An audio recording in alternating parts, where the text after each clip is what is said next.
What is the Imperial News Network? INN serves the Star Citizen community with up-to-the-minute news. We bring the developers and events closer to the community. And we love Star Citizen, whether we're flying with our team or with our supporters. Imperial News Network works hard every week to bring the verse to you. We are the community's #1 source for all things Star Citizen. And we're glad to have you along for the ride. Hello, everyone, and welcome to Inside the Verse. Hello. Hello. Welcome, one and all. So I'm gonna start right off with the intro thing, because I guess we should get that out of the way. Yes, hello to all please. you artists out there, you musicians and painters, writers and dancers, you people who bring life and color to the verse around you. Welcome to Inside the Verse, episode 53. Episode 53 on thin ice. Oh. Joining me today, we have that wascally wabbit who always get lost at Albuquerque, Shiver Bathory. That's the thing. I actually used to live in Albuquerque. Oh, well, I should have switched it around. We have our perfunctorily pugilistic and puerile pal, Commander Cruz and Tom. I'm David. Hello. And joining us in an already successful effort to replace Dolbach's beard, we have Disco Lando's beard. And Disco himself, because you can't really have the beard without... Well, you can, but it's difficult. Yeah. But we got the beard and Disco, so... What's left of my beard, anyway. Anyway, let's get down to business. To defeat the Huns? The Huns. Yes! It's stuck in my head. I've never actually seen Mulan. You should. That song is excellent. Well, I worked at Disney. I worked at Disney for a number of years, and it's one of those things where it's like, everybody kind of just like, yeah, they'll talk about this movie, they'll talk about this movie, and I haven't seen the vast majority of Disney movies. So for the 3 years that I worked at Disney, I was living a Disney lie. Because everybody's talking about all these Disney movies, and I'm like, oh yeah, that part was good. That part was really good. It's like, so I know the story and the characters and the intricacies of all these Disney movies that I've never seen. Because of 3 years at Disneyland. So you can blag it quite easily. It's like, I loved the bit where there was a song about how he found himself and was completely lost and confused, and then at the end everything was a happy ending and he got the girl. It was great. Well, what's even worse about that, and I don't know why you've been talking about, you had the Mulan song. I actually used to do a one-man show at Disneyland, at Disney's California Adventure, which is the Disneyland Resort, with Mushu. So there was a big. I pretended to be a Disney animator. I was dressed in khakis and a blue denim shirt because that's what Disney animators dress like. And there was this, the stage was all done up like one of the old artists' rooms from Disney in the '40s. And there's a big giant easel on the wall behind me, which is actually a TV. And there's Mushu, and he would run around on there and jump from screen to screen like he was a Disney character come to life. And he would run around doing crazy things, and I would do my thing where I was like. Yeah. Really? So I did a one-man show with Mushu for years. And wow. Never seen Mulan. Mulan is like top 5 Disney films for me. It's Mulan, really Aladdin. If we ever get into the position where we are in front of a very large audience, like a live audience, I'm going to squander that privilege and just have everyone shout, "Be a man," while we all sing that song from Mulan. Be a man. Anyway, it'd be great. It'd be great. Let's get down to business. So you're in the office right now. Yes. How can you tell? I don't know. It looks slightly familiar, except I still can't see the INN. What is that? That's the lamp. That's one of the lamps, actually. There's actually 2 lamps. What was that? There's a tall and skinny lamp, and then there's a short and fat lamp. So. Shiver wants to know what the ship back there is. The ship. In the glass case. That's from the Wing Commander movie. When Chris with the Wing Commander movie, he had a model crew. They actually built the models and then they scanned the models. And so when they built the models in CG, they built it based on they had a physical model as their That's reference. why they look good.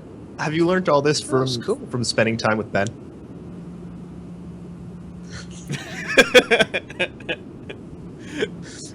Just checking.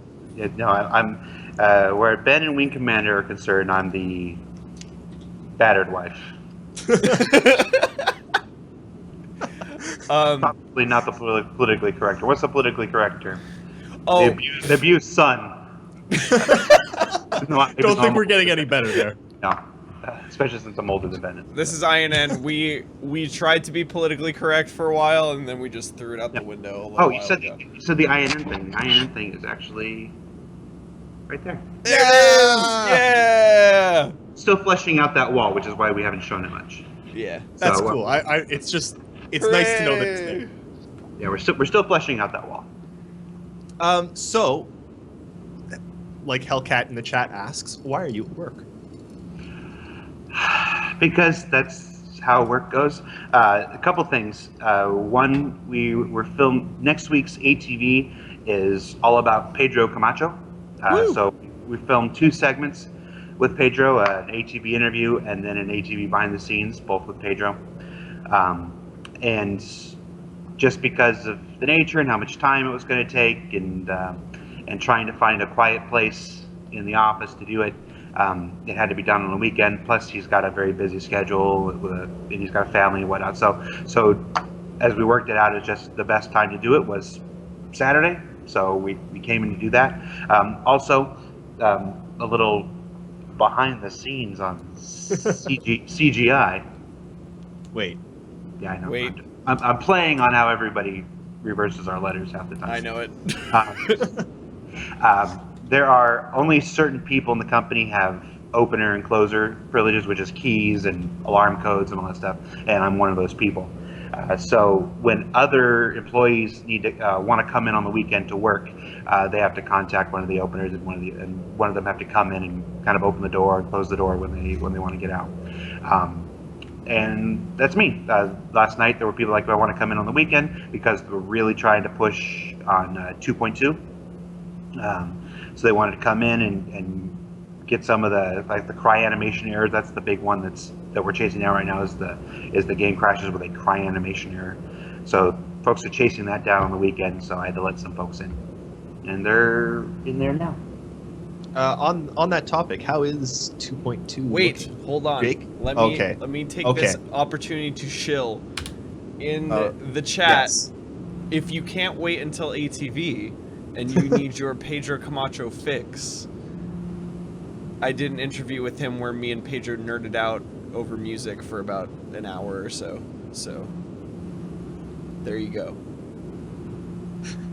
There's Pedro, us promoting ourselves on our own show. I mean, if we do it anywhere, this would be the place, right? So, CCT, you've actually played a bit of 2.2, right? I in the have. PTU? What do you think? So the Scout is the coolest thing in the whole universe. It's got the Orbeez from the Young Justice ship that Miss Martian has, and I think that's cool. It has hover stairs. As Shiver and I exclaimed happily, it has hover stairs. It's a lot longer than I thought it was. Like the top part, like the top dorsal wing thing is a lot longer than I thought it was. Also, I'm really glad you kept it red. Yeah. Well, Helps it go faster. When the paint system comes online, you're going to be able to make it whatever color you want. So. Can we make it red. pink? Sorry.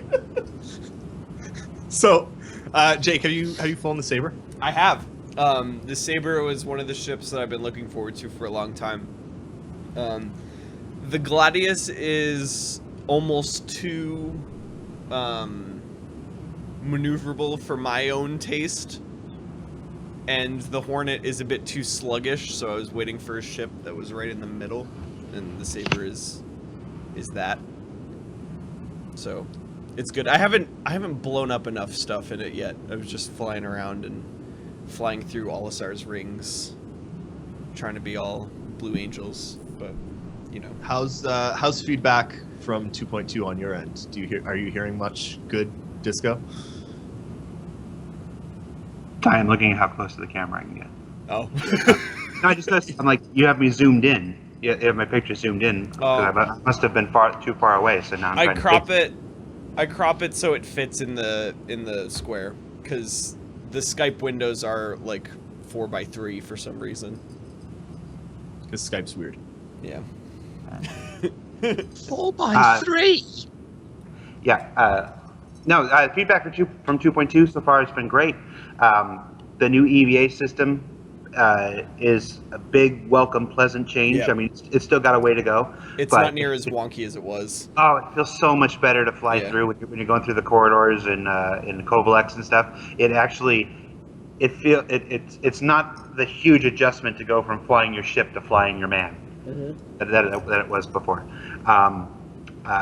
The Saber is cool. It's coming along.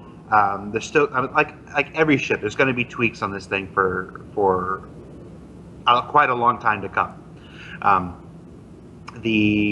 Like I said, the Scout is the Scouts. It's the first alien ship. Well, no, there's the Scythe and that. Oh yeah. But, Well, this It's the first non-Vandal ship we've seen. It's the first non-Vandal ship. That's no, the Hornet was the first non-Vandal ship. Oh. Come on, guys. I'm not part of this. I'm keeping out of it. I hate it when he's right. You must hate me all the time. No, Sounds like me.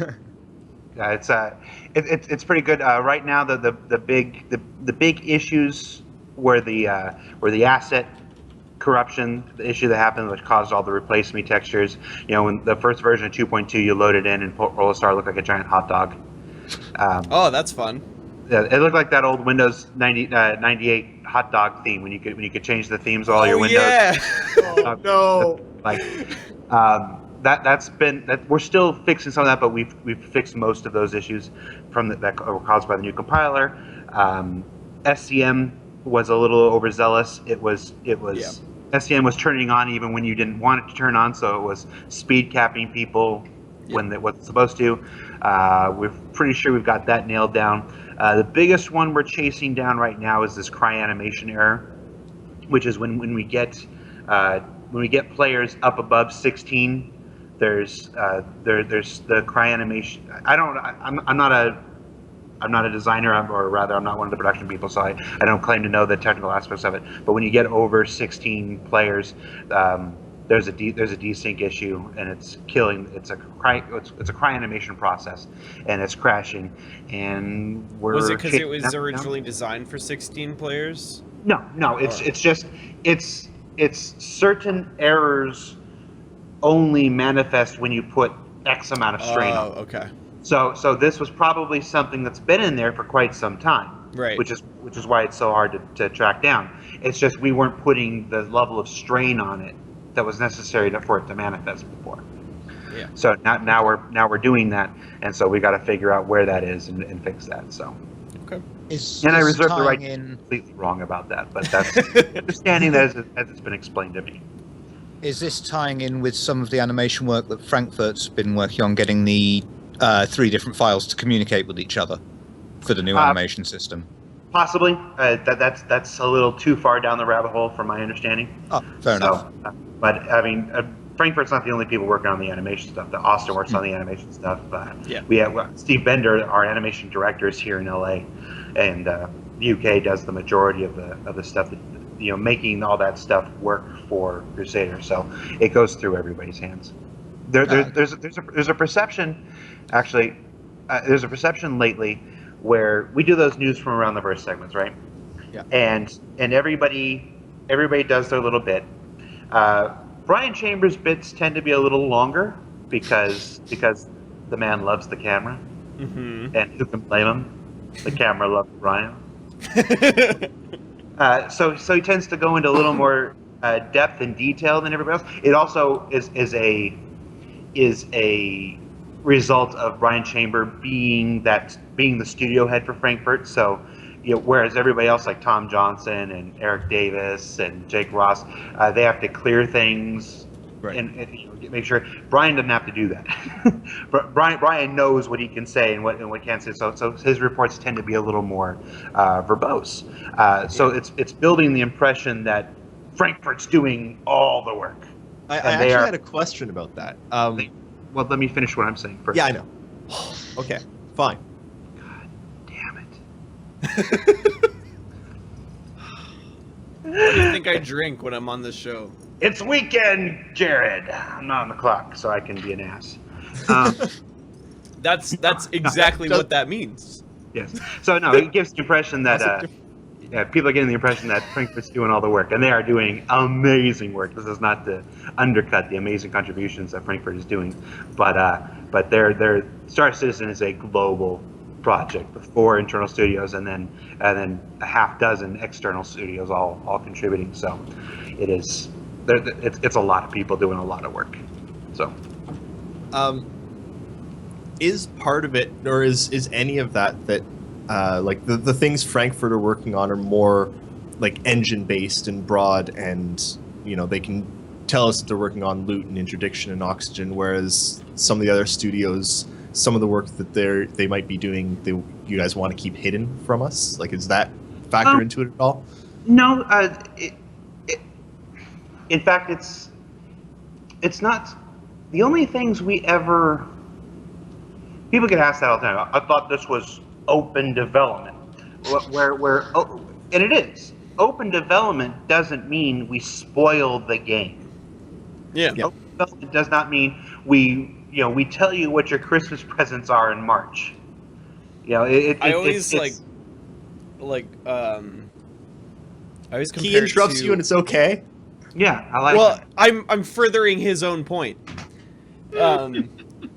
I always compare all the people who complain about things taking too long with Star Citizen, like watching a pot boil. But at the same time, even if you find watching the pot boil interesting, the pot is not showing you the chemical reactions that is cooking the food. Yeah. Because that would be ridiculous. Yeah. Silky says, but I forget what I'm told in March. I'm like, yeah, but that's because you don't have INN writing everything you say down. That's me. I apologize. So yeah. So Frankfurt can be a little more forward with what they do because, yes, the majority of the stuff that they're working on is not story based; it's engineering based and feature based. So that kind of stuff's easier to talk about. Now, there also in Frankfurt is the cinematics team, and they are absolutely working on story based. So that's part of what I mean when it's like everybody is working on everything. So it's they have a pretty clear mandate on the stuff that they can talk about. It's easy. They're working on the engineering stuff in most cases. That's the stuff that they're sharing with you anyway. Whereas they're keeping the cinematic stuff under lock and key because that's directly related to the story. While everybody else is, it's just all mixed. There's engineers here in LA, there's story people here in LA, there's the same as in UK and in Texas. So Different studios. It's always a mix. It's always a mix, and a big part of my job is both going out and figuring out the stuff that we can share without spoiling Star Citizen or Squadron 42, and at the same time pulling back, the other people, the Erics or the Tom or the Jakes or whatnot, when it's like, nope, that's not something we're ready to do yet. It's because either because I know that Chris has something planned, in 2 months. Chris wants to reveal that in 2 months, so don't talk about that right now. Don't spoil Chris's thunder. Basically, that's the third criteria: is don't steal Chris's thunder. This is it's easy. It's wonderful when you don't work for a giant corporation that has many heads. We know who the boss is. We know who the boss is at the end of every day, and he's a hands-on guy, and he likes to share the really. I think cool that's Chris Roberts' favorite thing in the world is just dropping bombs of content. dropping procedurally generated plans. Just like, oh, here's this thing that. I told you. I told somebody this story. I don't even remember where. I think where, that was it was on last here. time you were here. Yeah. When he came by, he comes to my desk and says, "Plug this in." And I'm like, So good. I'm hugging you.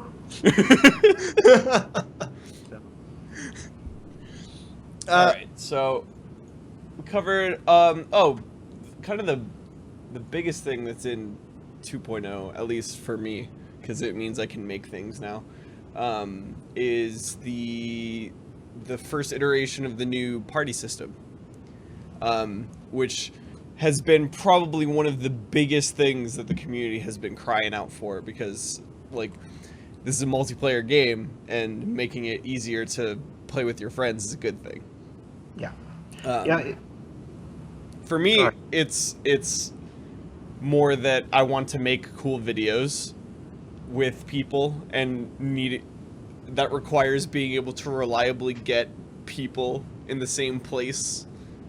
And if I can't do it with the lobby system, then yeah. So this is a very, very welcome update to Star Citizen.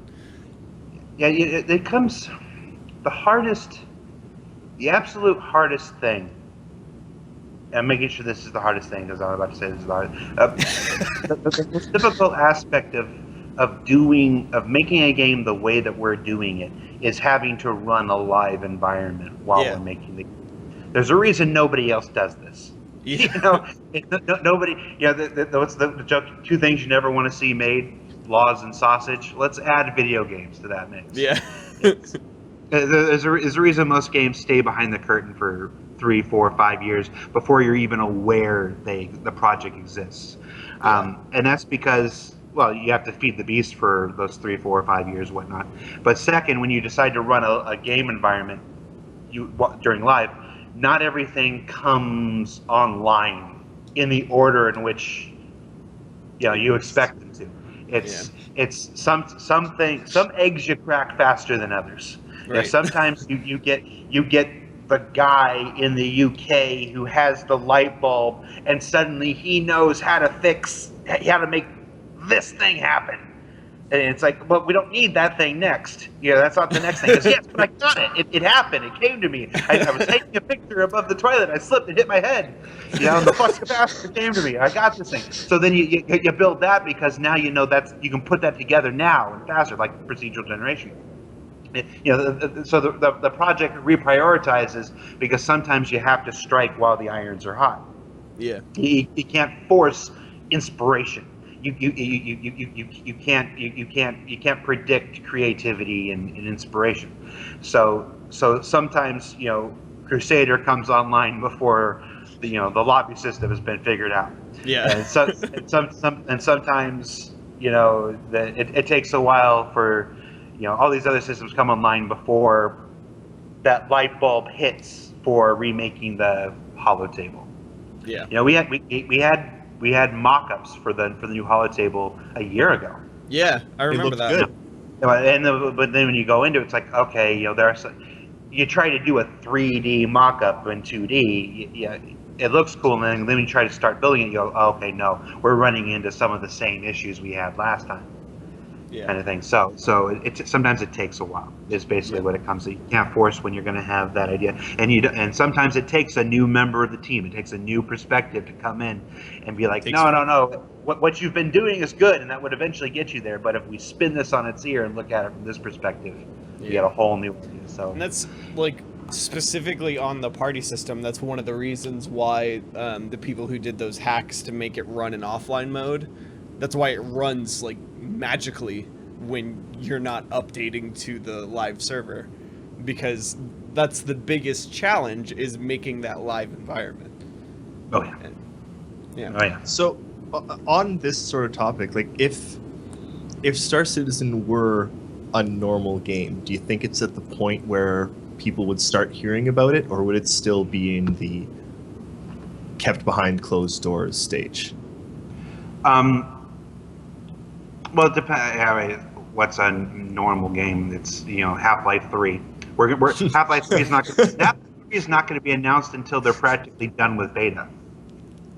But by the time Valve says Half-Life 3 is coming, they're going to be they'll be done with their alpha. They'll be done with the internal beta. They'll be done with the friends and family beta. They'll be gearing up for their public. It's the same thing they did with Overwatch.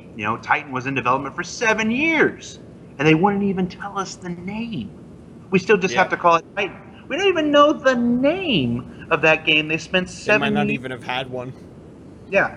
So I don't know that there is a normal in video game development anymore. But no. If this had been a closed project, if this had still been being made under a brand new origin, and we were VC funded and all that stuff like any normal game, we probably wouldn't be aware of Star Citizen's existence. But I mean, that's one guy talking out of his ass right now. The only person who really knows is Chris Roberts. So Yeah. I guess we'll have to get him on the show. And I'm willing to bet he probably doesn't know, because that was never a consideration. Why would he spend time even wondering about it? So there probably is no answer to that question. I would think like was it last week we were talking about this? Yes, that's why I asked. Yeah. We were thinking about if Squadron 42 specifically were the only part of the game that was being talked about yet. We probably would have seen a teaser, and then me and Dolvac were thinking it's probably would only be the the Mark Hamill teaser, and maybe that's it. And then it's here's the game, new Wing Commander style game from Chris Roberts. That's it.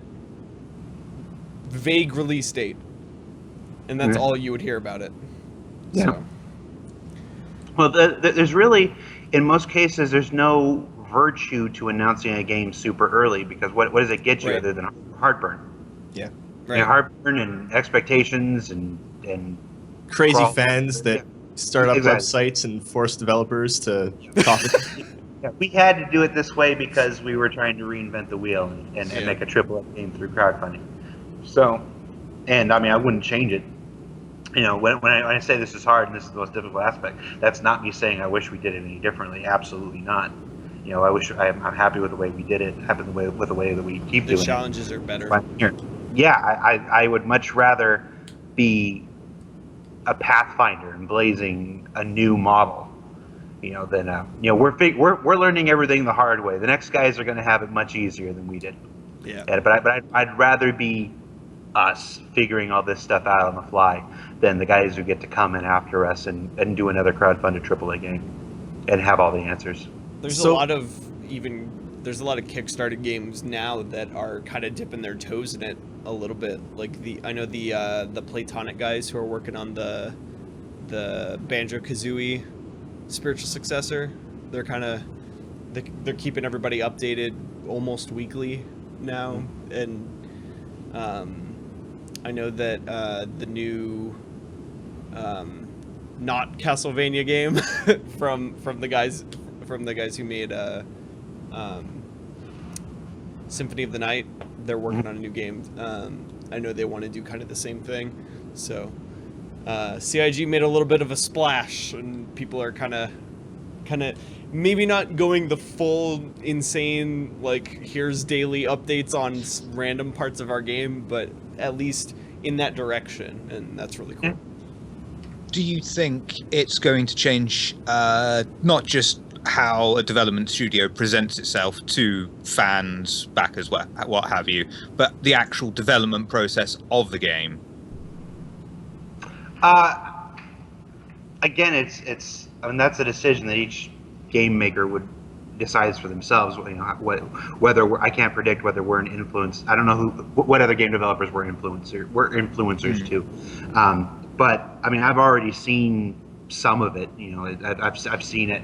I've seen it in the way that we've educated the press as far as crowdfunding versus development yeah, versus publisher video games. The seeing the way that they come at us with questions. Their first questions are almost always about the money. Because that's the part that's so hard for them to wrap their brains around. It's like how are you doing this? That's the first thing that kind of separates us. So it's always the first question, and you kind of just go yeah, all right. You have to get past that part. It's like yes, it's amazing and all that stuff, and I'm not trying to shortchange that we've made a lot of money, that the fans have contributed an amazing world record amount of money to the game. It's just that at some point you want to focus. We like to focus on the game. It's we don't go around the office like, hey, how about all that money we made? That's not, we're here making it seems to be the focus for a lot of folks, but it honestly never comes up here in the office. That's not what our focus is. It's about. I have noticed that it seems to have died down a tiny bit in the fan base as well since 100 million. Yeah, well, as people are. Well, that was the goal. That's the easy headline. 100 million is a lot sexier than 109 million. Yeah. As far as the headline goes. So no, it's just again, as we're educating and re-educating the industry. When I say industry, I mean the industry publications.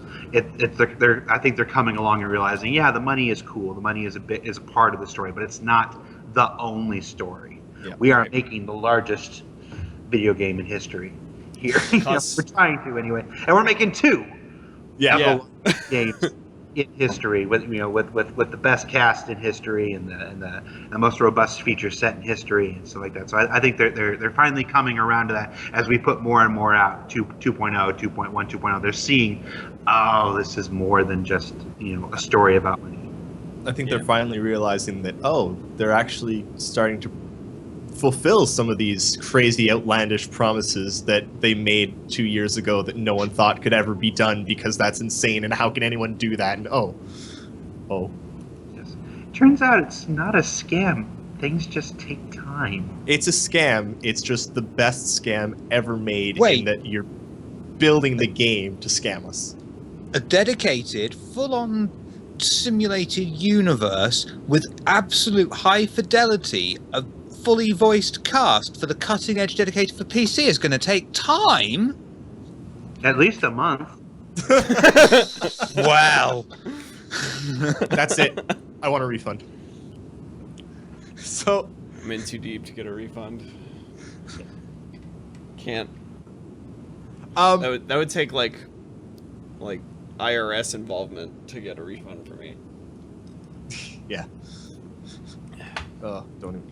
Anyway, I've got a few questions about ships before we start taking questions from the crazies. It's your favorite subject, Lando. Favorite subject. Yes. Whatever ship is your favorite, we hate. Yeah. Yep. I want to talk about the most hated ship by CIG, which is everyone knows it's the Cutlass. So why do you all hate the Cutlass, and what's happening with the Cutlass? I hate the Cutlass. I hate the Cutlass. Yes. What really like the Cutlass. Yes. Yeah. What ship has the best commercial of all the ship commercials we've done? It's true. What ship do we use in every gameplay demo that features a new game system, like planetary landings or quantum jump? Clearly hate the Cutlass. Yeah. No, we hate the Cutlass. It's absolutely nobody's favorite ship here. There's okay. There's a post we did back in November. It's called The Shipyard. It was Sharpening the Cutlass, and it was the single most robust look at the history and development of a ship that we've done. Yeah, again, it was excellent because we hate the Cutlass. It was an excellent look at the Cutlass. Yeah, so actually, we're in the middle of doing the next Shipyard post about the Freelancer right now. Yes, sweet. That's why I was up at 1 a.m. talking to John Crew because he's in the UK, and instead of making him wake up at 1 o'clock in the morning, I'm the guy who gets to wake up at 1 o'clock in the morning. So, the Freelancer, so the Cutlass. So, and the Cutlass had a pretty storied history. It came along at a very rough period in our ship pipeline. We were in the middle, that first ship pipeline, we were figuring out how to make ships. We were figuring out how to make ships that are 1-1, full interiors to exteriors, nothing's cheated. I mean, every single one of our ships has the polys, tries, has the asset quality of a hero ship in another game. The like in Mass Effect, one of our ships is more detailed than the Normandy is. It's like that. So and we're building a whole bunch of so figuring out that pipeline, how to do that efficiently, how to do that between studios with different people working on different things, how to do that so it doesn't kill the game performance. That took a while. So we had that first pipeline, and it got us to a point. We learned a lot of things, and we took that information, and we said, all right, now let's create a second pipeline. And the Cutlass came right in the middle of that crossover between the first and the second pipeline, where we were still figuring out what things we need to keep from the first pipeline, what lessons we learned about what we need to throw away from that pipeline and figure out the newer answer for the second pipeline. And it didn't have the best, easiest, most bump-free development. And that's all detailed in the Shipyard post. I'm not telling any stories that people haven't heard if they've read the post. So it didn't have the best build. Now, I talk a lot about the wheel. The wheel of development. It's like a clock. It comes back around. We can't spend forever working on a single ship. You've got to move on. You've got to get more ships in, because the Cutlass, while it's certainly one of our favorite ships, it's everybody's got a favorite ship, and we want to get everything out there. There's also an important lesson that we learned, and that's sometime between the second and the third version of the pipeline. It's that every time we make a ship, we learn. It seems like an obvious thing, but every time we make a ship, we learn something we didn't know at the start of that ship. So it became painfully aware to us that in order to make the best ships possible, we need to make the biggest variety of ships first. Learn all those lessons from building the first version of the ship, and then go back on the wheel, come through, and then hit everything again with all the lessons that we've learned. Mm-hmm. Now, when people keep asking, when's the Cutlass remake happen? When's the Cutlass remake happen? If we did the Cutlass remake now, if we pulled somebody off of something and said, nope, you're doing the Cutlass remake now, we have this much knowledge. We've learned this many things from this many ships. If we build all the first versions of every ship that's out there, of the first 4 waves first, and then we come back to do the Cutlass revamp, now we've got this much knowledge, this much experience, and you will get a better version of that ship through waiting. It's the reason why, we got the Saber in 5 months. We're flying the Saber from concept to in the pilot seat in 5 months. Because they learned all those Aegea specific lessons on how to Aegea ships so that helped it. One of the reasons we're reconcepting the Caterpillar right now is because we don't have that definitive Drake style guide, that Drake presence like we do with the Aegis. So the Caterpillar being the biggest Drake ship that we're prepared to work on right now. There's the mining ship? The Drake? Orion? Or the smaller one. RSI. The Orion's an RSI ship. Yeah. Is there anything bigger than Drake? Yeah, it's one of the Wave 4 ships is a Drake ship.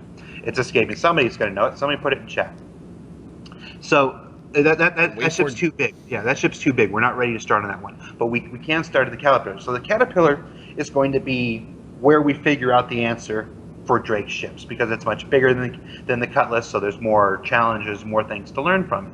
So once we get that, then we can go on to the bigger ship, and then we can come back to the Cutlass.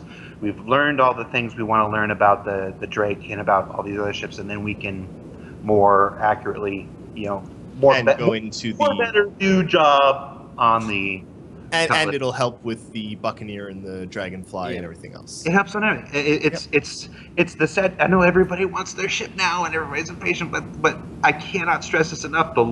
Every ship we've made has been better than the ship before it. Yeah.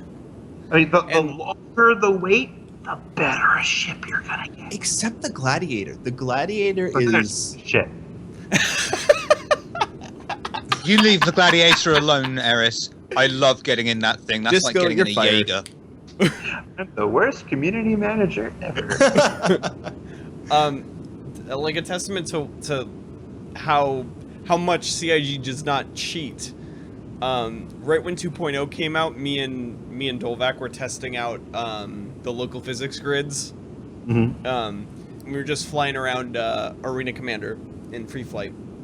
So I hop in the back of his Titan, and something happened. Like one of the textures broke on the interior of the Titan, and behind the paneling of the Titan is this like incredible network of piping and wires, and it's insane, and we had no idea that it was there. Like, and once, like, because I don't think the Avengers been updated for the new damage states yet, right? So No, not like yet. when that happens, when like someone busts a hole in the ship, you're gonna be able to see all that stuff. And that's awesome. One of the reasons the Freelancer has been made 3 times now, and this is good to go back to that story about how the ship island works. We had that very first Freelancer. The very first Freelancer, and again, you'll read some of this in the shipyard post when that comes. It was made. It was made when we were trying to figure out how these things do and how to figure out multi-crew and stuff, and it had a lot of fundamental flaws to it. So then in the second pipeline, we did the Freelancer with its variants when we dropped the Miss and the Dur and the Dar, and a new version, the second version of the Freelancer came out. Yep. And it was, it wasn't too detailed. It was built in a manner, it was not built efficiently for the detail that it presented. You remember it had all these little rivets? That you could track along the thing. Each rivet was like 700 tries. Ooh. Now, if you're not a model, if you're not, you're forgiven for not being a video game modeler and whatnot.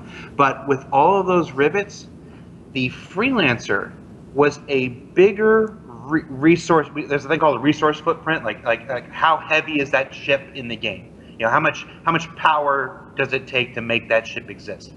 The footprint of that Freelancer, the second one with the rivets, was greater than the Idris. Wow. Because the focus at that point was, let's see how detailed, let's push CryEngine, let's see how detailed we can make it. And we did. God bless them, they did. But it's remember, if anybody remembers when if anybody was they bought all 4 Freelancers and they tried to load them all up into the hangar at once, it was like because it was so heavy. It was so heavy. So that's that's another reason we had to and that's part of, like I said, the process. We learned something. We learn more every time we do it. So now the third one doesn't have the rivets, but it still has some rivets, but they're not 700 tries. But it's made smarter while retaining the level of detail. And what reminded me of it is that I was just looking through this as we were putting together this stuff for the shipyard. There'll be a video where you actually get to see behind the paneling, and we have all of those cables and all that stuff that nobody ever sees. That was there, but they weren't built using all the tricks that we know now with POM and whatnot. So they were all high poly, high tri models that nobody's ever seen, but the game still loads them up because you can't do level of details based on how far you are away or something, and you were still really close. So even though you couldn't see it, the game was still drawing them behind things. So again, that's part of the process, and that's why I cannot stress it enough. I know you want your ship today. everybody wants their ship today. If it's a remake of it, you want your remake today and whatnot. I'm unhappy with my Cutlass. I want it fixed today.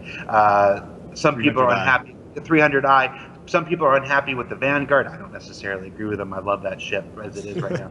But some people are unhappy. It's when the wheel comes back around after we've learned all this from building these other ships, you are going to get a much better experience for it than you would if we remade it now. So you don't want to stay. That's why I don't care that the Prowler's been delayed, because I know it's going to be the best ship. It's going to be the best ship in the whole game, and I don't care. It's going to be all right. It's going to be all right. Would it be fair to say that if a ship is going through a redo for third, fourth time, and this is like the 57th ship that you've gone through, it's not going to take 6 months to make it look as gorgeous as the last ship that you've just turned out, because you've got this experience? It's all individual. The Connie remake took about the Connie that you see right now took about 8 months. So it's because that's where we learned many of the new tricks for this third pipeline. Yeah. Remember when it looked like this? Rebuilding it. Oh, poor little Mark III Connie. Yeah. So I mean, look at the if you've got one of the old Aegis mouse pads with the Avenger and the Retaliator and the Idris on it, it doesn't look none of those ships look like they do on the mouse pad anymore. So it's another collector's items. Yeah.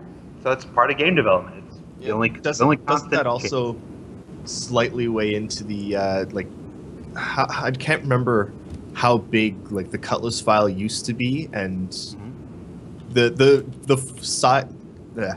size of the ships themselves has Oh yeah, we covered it a bit in the when we did the ship shape on the Constellation from Austin, but the size of the Constellation model, while being far more detailed than either the first or the second version, is like an eighth of the size. Yeah.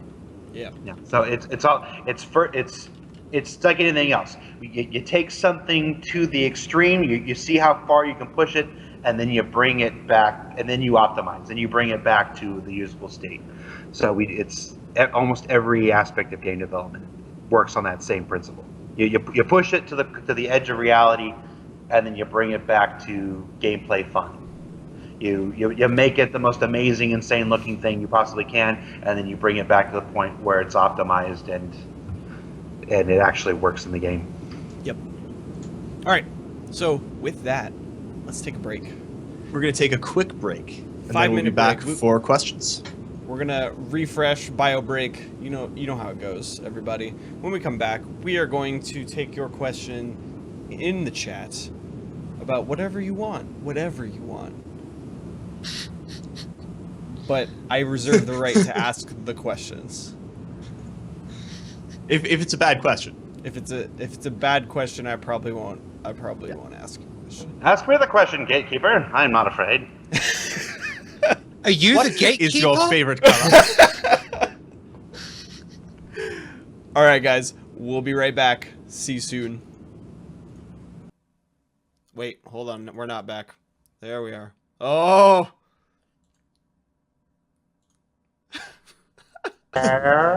So, while people in chat wake up and start throwing us silly questions, oh god, I'm scarred for life.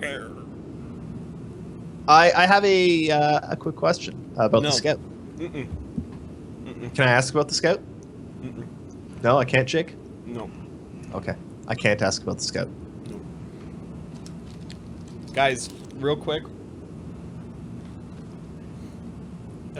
Sponsor. Extra toasty Cheez-Its are perhaps the greatest invention that ever existed in life. That sounds absolutely disgusting. Now, here's having been on the other side of stuff like that, let me tell you exactly what happened. Sir, we fucked up and overcooked a bunch of Cheez-Its. Let's talk the marketing. Extra toasty. Look, let's talk the marketing. We'll figure it out. It's the #1 requested Cheez-It flavor. Overcooked. God.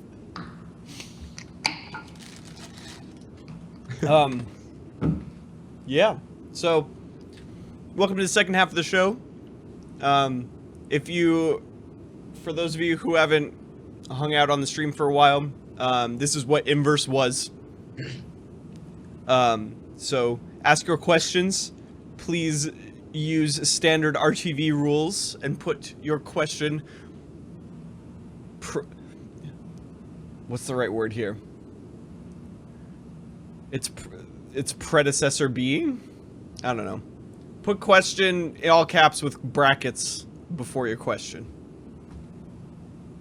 Like, question, gambling in the verse. Will there be mini games where we can bet UEC? Whose I have no question idea. is that? I don't know, Silky Silky Zed. I have no idea. It gets weird with gambling laws because technically because we want to sell UEC for money. Right. If we allow gambling for UEC, that's tantamount to gambling for real money. Mm-hmm. So, again, I'm no lawyer, but my instinct would be no. Would that mean, though, that players could run their own betting pools on races and things in game as long as CIG were hands off? Would that be okay? Remember the 'Cause part where I'm it's- not a lawyer? Yeah. Yeah, I've got short-term memory loss. Yeah, no, I have no idea. Okay. We're so far from having to figure that out. It's.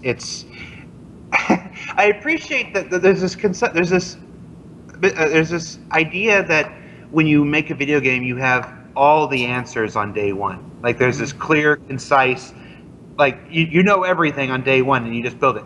That's because people equate game development with construction.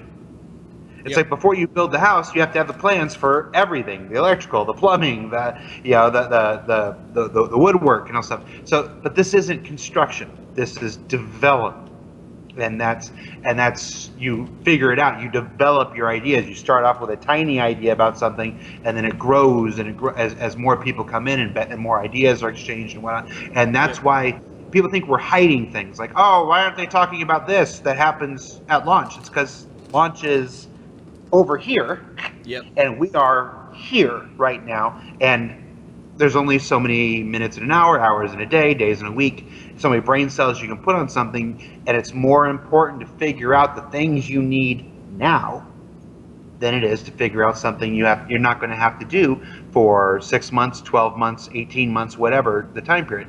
So you put your focus on the things that you need now, not on the things that you're going to need then. At the same time, it lets you remain open and flexible to the better idea. Yeah, so you keep an idea. We have an idea of how we're going to do things. But as time goes by, some more people join the project, you gain more experience, and suddenly the idea that you had in 2012 is not the same idea you have in 2014, it's not the same idea you have in 2016. So it allows you that freedom to have the better idea. So it's just better for all aspects to not necessarily lock down every single thing you're going to need at the time of launch this early in development. Yeah. Mr. Greyhead Gamer has a question. Yeah, Mr. GHG's got a question. How much clothing will be available when shopping goes live? Ballpark or whatever. Seven. 7 clothing. Exactly 7 clothing. All socks. No, that's not to say 7 items of clothing. I'm talking about the universal, globally accepted clothing scale. Oh, okay. We will rate it 7. Okay. I honestly just don't. Again, the way it works, the way it works with the new patch system, the idea that we want to do 1 patch a month. So think of it as the train rolls by each station. Think of a long train track, and there's a bunch of stations. There's ArcCorp station, and there's Crusader station, and there's Cassava Outlet Clothing station. And as the train goes by, we're not stopping. It's whatever you have ready. Whatever's on your back, jump on. We're taking you with it. So when the patch comes time to push, it is whatever is ready at that time gets to jump on. So also, that's why I can't tell you how many clothing items. It's good because job there for are to be. good job for nailing it 3 times in a row. You guys did it. Oh, did we? Third monthly patch in a row. Well, we'll see. Well, not really, because I don't it's care. still in PTU. It It hasn't gone live. exists. It's in Hasn't gone people's live yet. hands. Not mine. We're trying really hard. What? That's why- Really? Did you I did not not get in- invited? That's why there's I'm people not in the here on the PTU. weekend. That's why there's people here on the weekend trying to get it to life right now. So, who's not in the I feel PTU? special now. Me. Oh, that's right. Yeah. Oh, I know. Only him. Me and Shiver got in. First wave too. We're Yep. special. David. Well, is Now not. I have new video cards Well, that could well, possibly I put CCT on the list. I have no idea how Shiver got on, but I actually Oh. used to report bugs, believe it or not. so see, he earned it. Yeah. I I gave don't it to report CCT things. as I like just a- write about them. I mean, that being said, I do like slam my head against every PTU because I'm a crazy person. But I haven't been able to actually download it yet because I've been having a problem with my absolutely wonderful ADSL internet. So, Sir Sir something says, how often do you get to play the Vulpecula. game? How often do I get to play the game? Yeah. Also 7. Okay. There is no typical day at CIG, so it all some Saturdays I get to sit at home, some Saturdays I don't. So it's all relative, I guess, to what's going on at that time. I'm playing the game a lot more now than I used to be able to. I've been with the company for a year now. Mhm. In fact, hold wasn't on. it like shortly after PAX East last year? Yeah, no, I think my year was like a week or two ago. We forgot. Oh, So. Yeah, so yeah, no, I've been Happy here now. belated. Yeah. I think I'm due a review. Ben! He's not here. Lando But, is the worst. Yeah, so The company is on fire. well, there was, Not figuratively, literally on fire. so there were a lot of things that I wanted to improve on and fix in the time that I got here, and I hope people have seen that in ATV and in all of our broadcasts in the last year. So and they continue to improve, and so as those things get nailed down, I get more and more free time. So I lately I've been using it to watch streamers as opposed to actually playing the game myself, and that's because I knew we were bringing Wonderful World back, and I wanted to. I was trying to build up my knowledge of everybody that's out there, because there are so many people out there putting out Star Citizen content. There's There's a bunch of new hard folks to lately see. too. Yeah, so it's hard to see everybody. So the community hub helps a lot with that. So yeah, so how often I get to play the game? More now than I did before. More now than at any point in the past, but still not as often as I would like. He instead plays Star Trek Timelines. Yes, I do play Star Trek.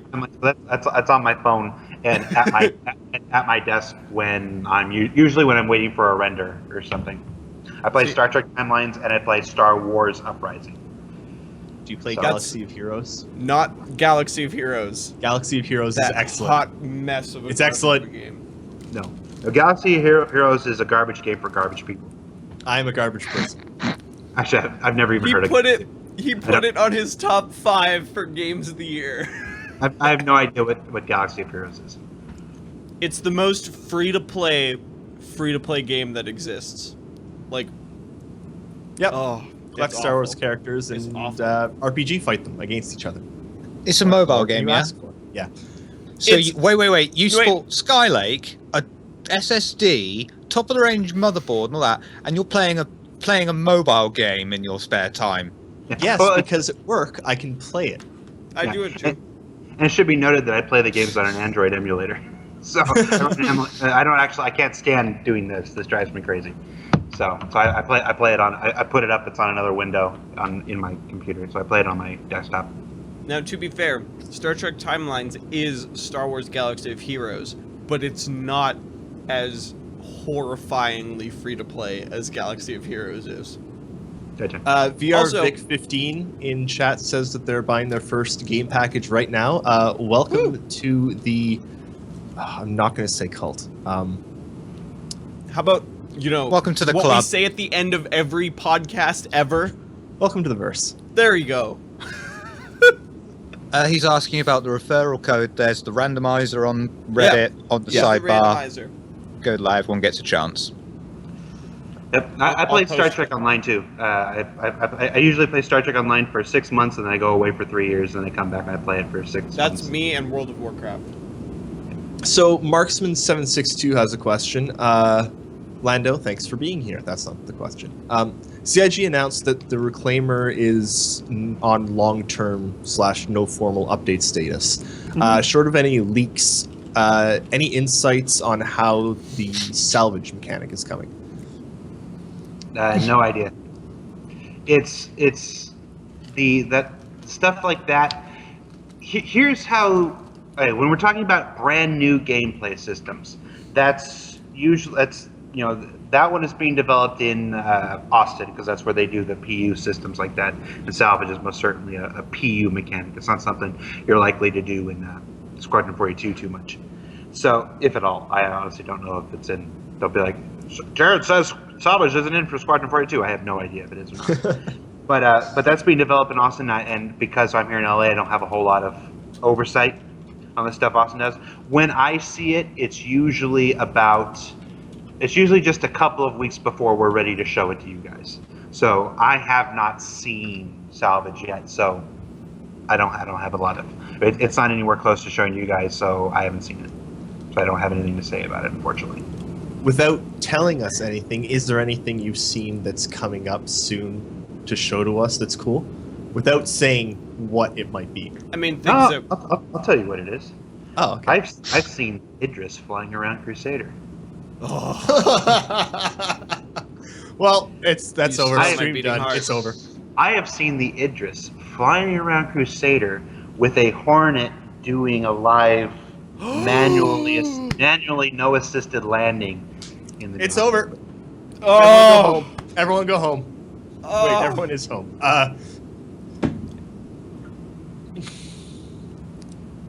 So yeah. And we're gonna test this. INN has an Idris. We're gonna test this a lot, and many Hornets will die. Many. Yeah. By the way, I'm not. If you watch ATV, I'm not telling you anything that wasn't already shared in ATV. It was in the UK. Yeah, I think it was the UK segment. They talked about how they were flying Idris around. Yeah. See, we didn't know about. in my brain, when they say that, it just sounds like they're working on it, not like, I don't know. It's weird. It has like they've got a turrets weird working on disconnect it. for me. Yes. Well, that's why they're developers, and I'm the worst community manager in the world. Only on weekends. You should really have that on a business card. I do. You do? My business card says worst community manager. Amazing. I don't have any here. You've tried the best, they didn't work. Here, try the worst. Who knows No, what actually- will happen? No, actually, Orwin made me get other cards. The reason I don't have them is because I can't use them. Orwin demanded that I have a regular business card that said community manager. Oh, lawyers. No, Jim, try owners and founders of the company. Yes. That's anything elsewhere. Jim, the instance manager, asks if his Jim! map expanded at all with 2.2 since the base station is spread out more. I don't honestly know if it's expanded. I know it's been reconfigured and rearranged a bit. I honestly don't know if the actual game map is bigger or not. I don't know. Isn't the game map something like 2 billion square kilometers? It's a huge play area. It's very big, and my it's so big that I actually posted this text message up on my Twitter earlier this week. My father calls me. Oh no, yeah, father calls me and he goes, "Hey son," I go, "Hey," and he goes, "So in the universe?" And I'm like, "The Star Citizen universe, Dad?" He goes, "Yeah." Like that's the only thing he'd be calling to talk to me about Star Citizen. He goes, "You know how there's the planet? There's the big planet?" Yeah, Dad. He goes, Can you fly to it? Can you Crusader? Yeah. Can you fly to it? No. And he just got kind of quiet for a while. Oh. Like, did you try to fly to it? And he goes, well, not forever. You know, just like 6 hours. Oh. Like, you spent 6 hours trying to get to Crusader? He goes, yeah. And I'm like, it's a big map, Dad. And he goes, it's a big map, son. So That's brilliant. That's amazing. So my father, who's in his 70s, he plays Star Citizen. He built himself a cockpit. I saw that. Yeah, he's getting one of those Asus Republic of Gamers 34-inch curved super monitor things now. But he called me up a while back. He's like, he wasn't happy with his. He was using a Sidewinder. I think he wasn't happy with it. He asked me what joystick he should get if you should get one of those Hudas. Was what he said, Hudas. Hudas. I said, yeah, Hudas. I'm like, no, Hudas. And I told him, I said, you're just starting, you're just coming back into this. Stick with something kind of entry level. Get yourself an X52 or something like that. And I said, under no circumstances whatsoever should you buy a Warthog. And that's what he did. Just you're not ready for that yet. And so a week later comes the picture, and he's got his Warthog. I'm like, and he goes, this thing has buttons. Yeah, it's got some buttons, Dad. So no, he's in there. He was all, I haven't seen the outside in a week. I remember. No, Sorry, go on, CCT, go on. Okay, fine. Madre calls me a spaceman. Madre, being my mother. Madre calls me a spaceman because I'm always in space. So he just spends hours, morning, noon, and night, practicing his landing, learning to fly. He's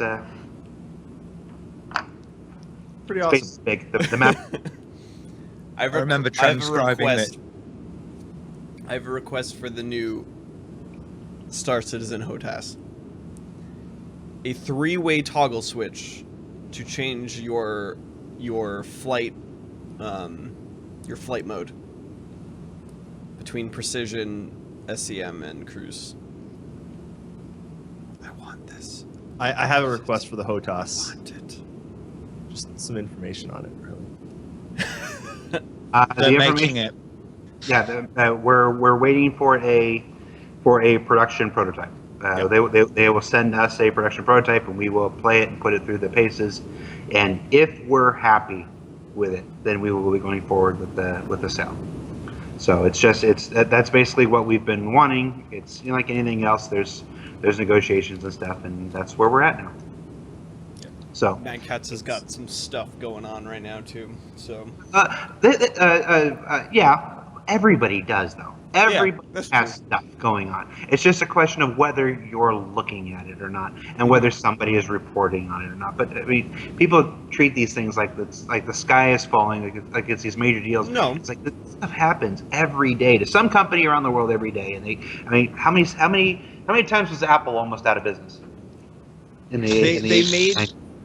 Mad Catz made a bad bet on, what was it? Rock Band? Rock Band. Yeah. Yeah, but their actual revenue was up like 13% from last year. I mean, their actual company was improving. It's just that they Rock Band went bad, but at the same time, their Street Fighter sticks are like the standard.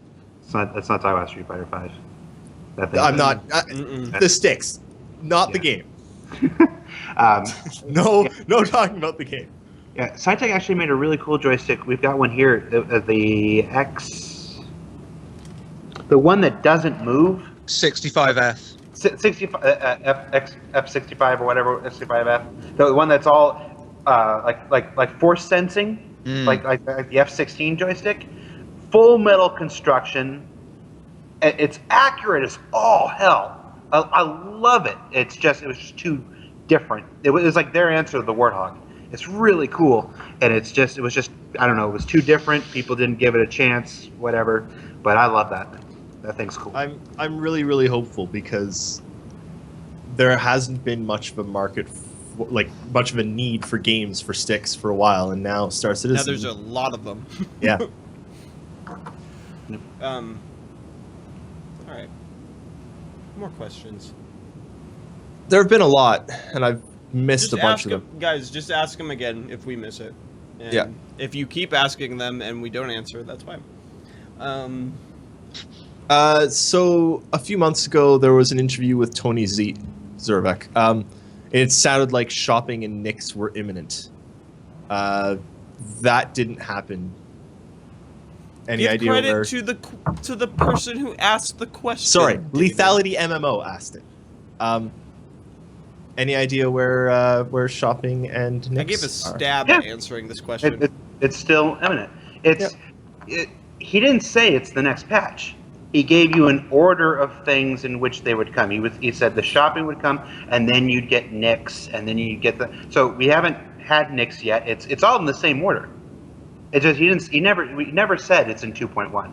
We never said it was 2.2. We said in the stuff that Austin is contributing to Star Citizen right now. What's next is the shopping, and the persistence, and then next to us. So that stuff's still coming. It's still, to my knowledge, it's still in the same order in which he presented it. Patching has changed since then as well. So, like the major patches, like if you were going like how you did before, where you were waiting for one big content ball to just all drop at once, then it might have been the next patch because you would have saved everything to all reset at once. But that's not how it works anymore. Yeah. So. There was something in. Someone mentioned something in dev chat about torpedoes. Have you heard anything about torpedoes? Nope. No? Okay. Nope.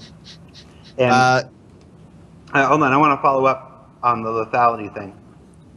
Sure. Again, what Tony speaks is for, again, the Austin's contributions to those things. So the next round of his contributions was this.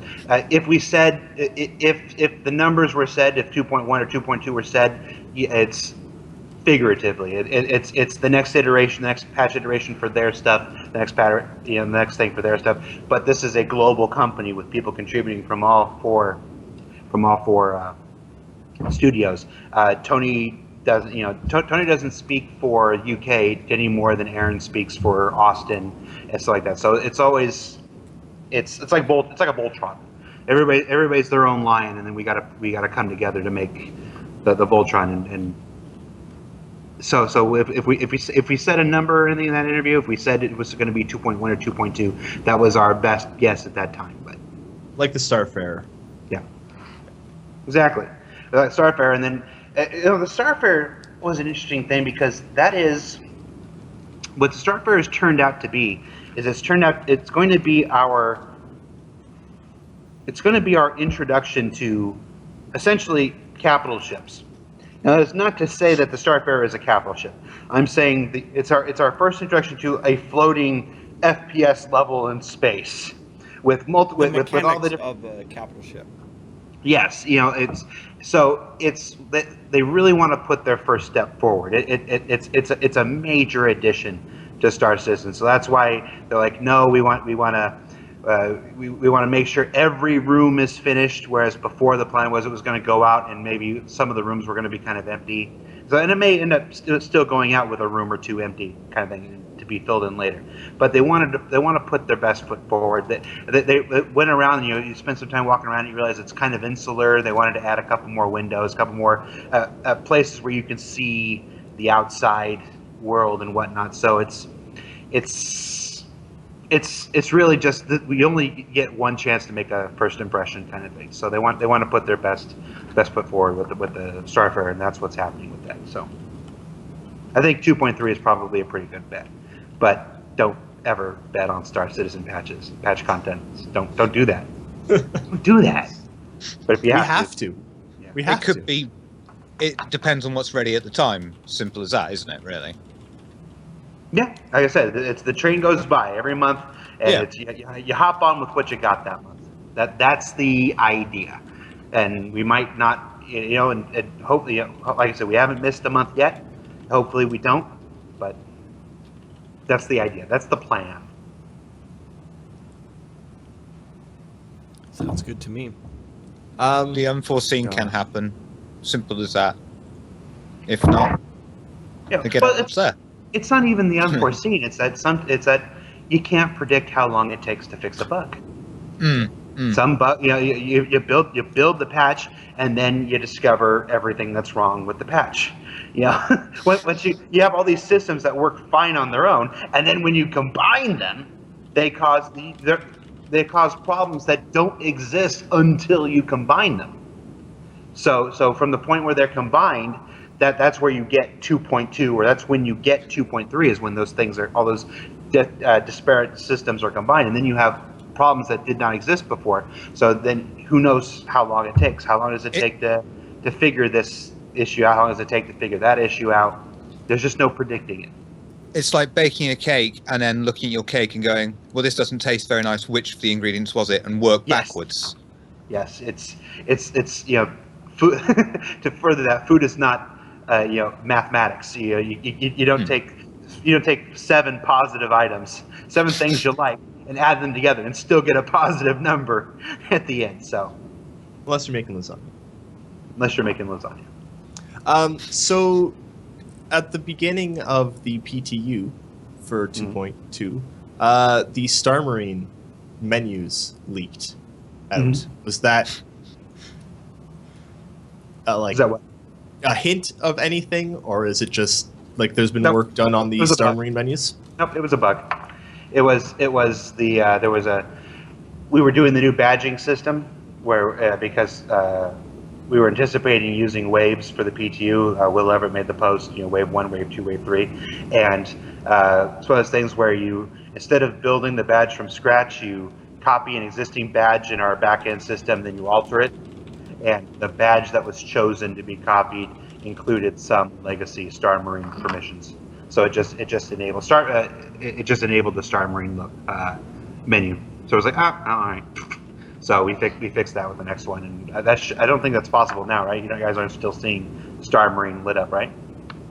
No, Don't know. not for me. Can't get it. Oh, that's right. Eris isn't in the PTU. Nope. Fastcar asked me in Discord whether my hand's turning orange because I'm eating Cheez-Its. I love my Cheez-Its.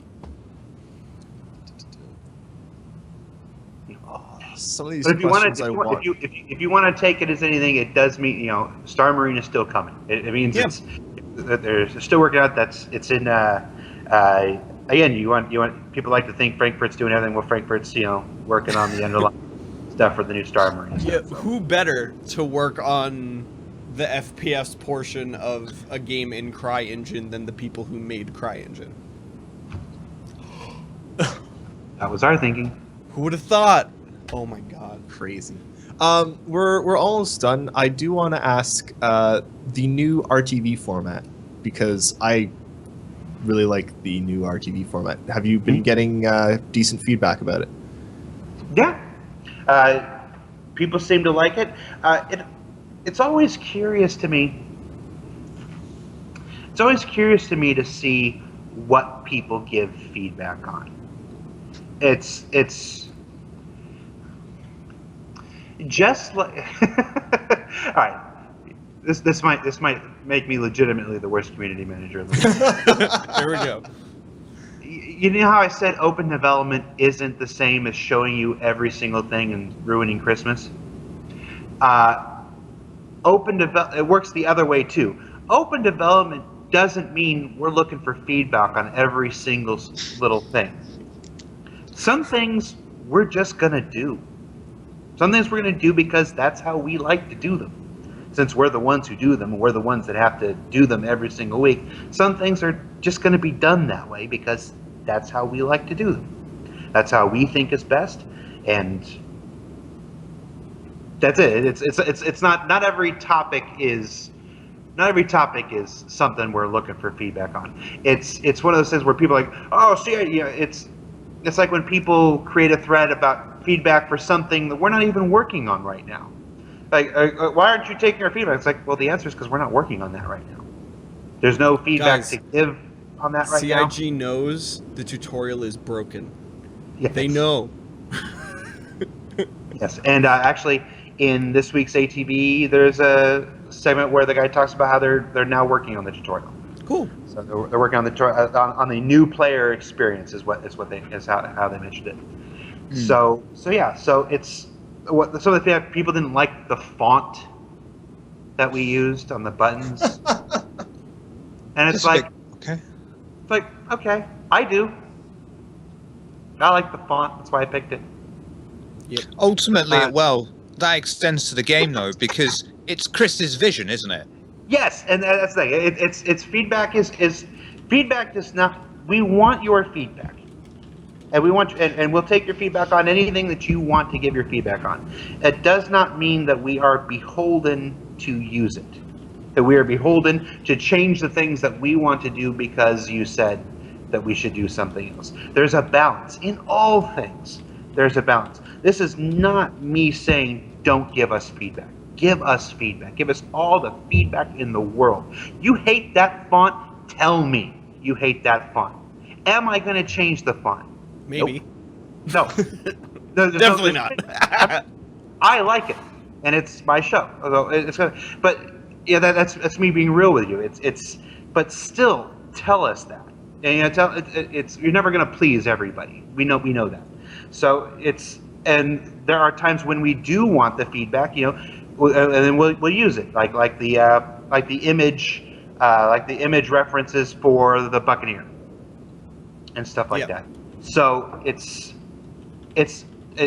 is not me saying that we do not want the feedback. We absolutely want the feedback. It's just that sometimes we're not in a place where we're ready to work on that thing that you're giving us the feedback. So we're not ignoring it's not ignoring the feedback. We're not utilizing the feedback at this time because we're not ready to work on that thing at this time. And then sometimes we do. It's all on a case by case basis. There's not one global answer to anything in Star Citizen. But yeah, but seeing like we put all this work into a whole new show, and then seeing some people with the only feedback was I don't like the font. That was kind of fun. That was kind of funny to me. Some people wanted the buttons to be along the top instead of off the left. Some people wanted the buttons to be at the bottom and absolutely not on the top. Some people thought the button should be on the right and not on the left because that's how their brain works. And some people thought one person in all caps, so I have to assume he's yelling at me, yelled at me because the buttons weren't clickable. And the reality is the buttons are clickable if you go to the YouTube video for it right now, where we can actually make the buttons clickable. The buttons are currently clickable on the video. Yeah, you can't do it on Twitch. But more people watch Reverse the Verse on YouTube than they do on Twitch.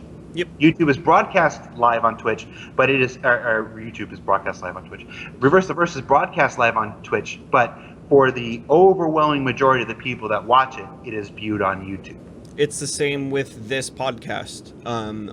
The majority of our listeners are actually on SoundCloud, which is weird. We get probably on average about 400 people watching this show, and we've got about 100 in there right now. So yeah, it's 400 on YouTube specifically. But yeah. Yeah, we get 1,000 people or so on Twitch, and then we get like 11 to 15,000 who watch our TV on YouTube. And we get like 9,000 people that read the transcripts. Yeah. So the buttons don't work on the transcripts either. No. We haven't implemented that yet. Maybe later. We don't even have buttons. What's a button? Yeah. So overall, with the exception of some of the more interesting feedback like that, as far as the actual content and quality of the show, people seem to like it. So that's always nice to hear. Yep. There's actually another change. We didn't mention it, or rather we forgot to mention it, but it was in play that episode, and will be in play for every episode going forward. We were only taking questions from the RSI chat. Oh. That entire episode. So we are now no longer taking questions from Twitch chat.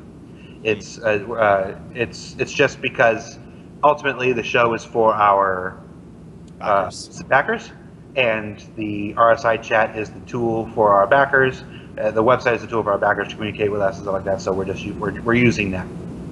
So I forgot to call it out, but it was in play the entire show. We were only taking questions from the RSI chat that whole show. So, and that's how we will continue to be doing it. Should probably toss that in ATV or something. We'll just mention it at the beginning of the show. Yeah. It takes a minute or two to log into the website and get in the chat. So it was just with all the other changes and what's going on then with Sandy and Alexis playing musical chairs right at the start of the show, it just got lost in what's going to happen. So cool. Well, with that, I think that brings us to the end of the show. That brings us to a close. Do you have any closing remarks, Sir Lando? I lied. I hate all your feedback. we know that, especially on the Cutlass, especially mine. Yes, for those people who are saying that it's not good for mobile, there are ways to use RSI chat on mobile. RSI chat is also compatible with any XMPP chat program. So there's a number of XMPP chat apps you can get on all mobile platforms that allow you to join Pigeon. RSI chat. Yeah, exactly. Pigeon. It's like Pigeon. That. So there are ways to do RSI chat on your phone, either through the website or through third-party stuff. And you'll find a number of tutorials online if you probably just Google search, Star Citizen Chat XMPP. You'll find. And it means that the only people asking questions will be people who have put something into the game. Yes, and that's ultimately what it is. It's important for us to reward those who make the game possible in every way we can, in every little way. And this is just one more tiny thing we can do to make sure that it's our backers who are speaking to us and that we're speaking to the backers. Right. If you have questions and you haven't backed, come to us. We're stupid and we'll answer them. Yep. Yeah. Basically. Probably not. We'll see. Right. With that, thank you so much for coming on. Real quick, coming up this week, I've got a review for a certain little game that came out yesterday. Was it yesterday? Super hot. Super hot. So it's a cool little indie shooter that was made in a game jam in 7 days, and then it was so awesome that they decided to flesh it out, and it's really, really good, and I'm going to tell you why. Monday, transcript 10 for the chairman? Yes. Chairman? Cool. Chairman. Bruce is back! For a little bit. He's going back to the UK. So. Yep. Such is the life. I get that Squadron 42 out. Yep. Tuesday, there will be another Why Should I Fly article. I don't know what this one's going to be on, to be honest. But Why Should I Fly? Your freelancer one came out, right? Yeah, the freelancer one came out. Okay. Oh, yeah. Wednesday, fiction. Yep. Not sure if there's a Bug Smashers this week. Marksman for fiction. What timing Stormy has? She messaged me right as you said it. And there will be Bug Smashers this week, so there will be a Bug Smashers transcript as well. Cool. Thursday, Around the Verse and Around the Verse transcript, and Friday, Reverse the Verse and Reverse the Verse transcript. And then Saturday, come right back here. I think we might have a guest next week. Really? I think. What's Disco? Smoked Haddock? Well, another guest. Also, Disco doesn't like me, so... Smoked Dave Haddock. No, I think we've got... I think we've got a Star Citizen streamer on. I've got to check with Dolvac. Dolvac knows who we've got on next week. Oh. Uh-oh. We have something fun for Tuesday. We have a special treat on Tuesday. I'm not going to tell you what it is yet. It's not something you're going to need to transcribe. Oh, thank you. But it's something fun. You might want to you might want to tune in to Twitch on Tuesday afternoon. Afternoon your time, so Afternoon like our time. Yeah, like RTV time. A little later than that. Look for the schedule post on Monday. Okay, But sounds good. We're in the process of putting together just something fun on Tuesday. Awesome. So I can't wait. That will be why I will be in the office all day tomorrow. Yes, and Silenced84 just reminded me we've also started a new segment on INN on Thursdays where we interview past winners of MVP from around the verse. So there'll be one of those going up on Thursday. Yep. And I think Dolvac that's will it. probably be back next week for the one person who asked where he was today. I'm sure he'll appreciate that. So that's the show. All right, everybody. Outro music. Where are you? There it is. Thanks everyone for hanging out. Thanks everybody for hanging out. Thank you, Lando, for joining us. For bugging me this morning. He's like, "Hey, I'm bored. You want to guest?" Yes, please. We'll take 'em. Come back next week, 2:30 p.m. Eastern Time for another episode. And if you missed today's episode, it will be up on literally everything. If you missed it, how are you missing it? They came like halfway in the show. I don't know. See you in the verse. See you in the verse. Goodbye, everybody.